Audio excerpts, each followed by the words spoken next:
ধরে যদি দেখার মতো চ্যালেঞ্জ নিতে চায়, এত যদি ক্ষমতা থাকে, তাহলে ভাইপোকে সুপ্রিম কোর্টে গিয়ে রক্ষা কবচ আনতে হয়েছে কেন? যে আমি ভোটে লড়বো, প্রচার করব, 10ই জুন পর্যন্ত আমাকে যেন গ্রেপ্তার করা না।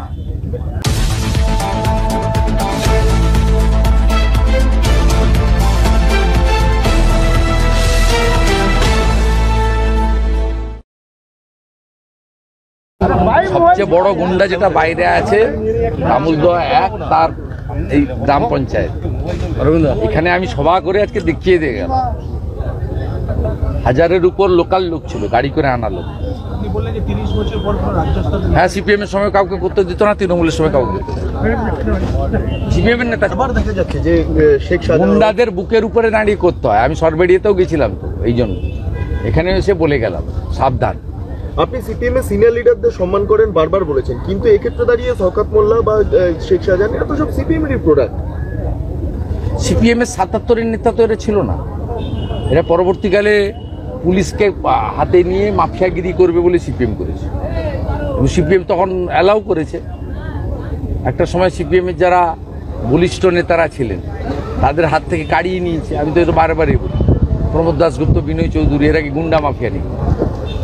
এদের হাত থেকে যখন বিবর্তন হয়ে গেছে, যখন আপনার হান্নান মোল্লা, সুশান্ত ঘোষ, লক্ষণ শেঠেদের হাতে গেছে, ডাব্লিউ আনসারির হাতে গেছে, রেজাক মোল্লা, শওকত মোল্লার হাতে গেছে, তখন সিপিএম এর পরিবর্তন হয়েছে।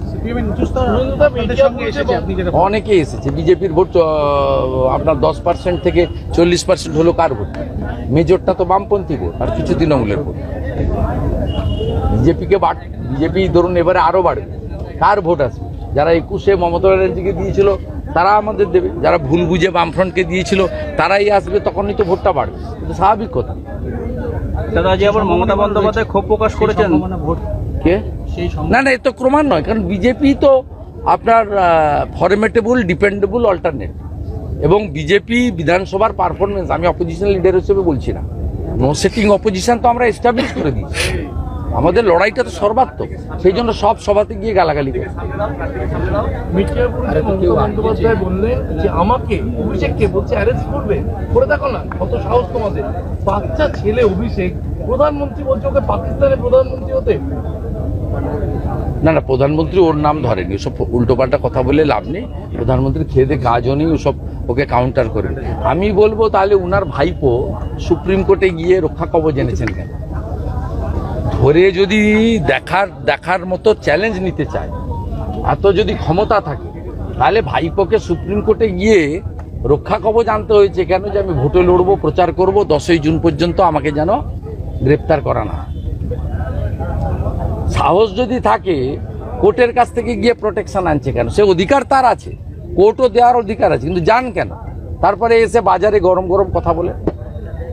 দাদা, আজকে বারুইপুরের সভা থেকে মুখ্যমন্ত্রী বলেছেন যে ভোটের আগে আবার শওকত এদেরকে নোটিশ দিয়ে একটু ভয় দেখানোর চেষ্টা। এটা নতুন নাকি? এখানকার সব ভাটাতে কয়লা সাপ্লাই দিয়েছে সবাই জানে, পোস্ট পোল ভায়োলেন্সে খুন করেছে সবাই জানে।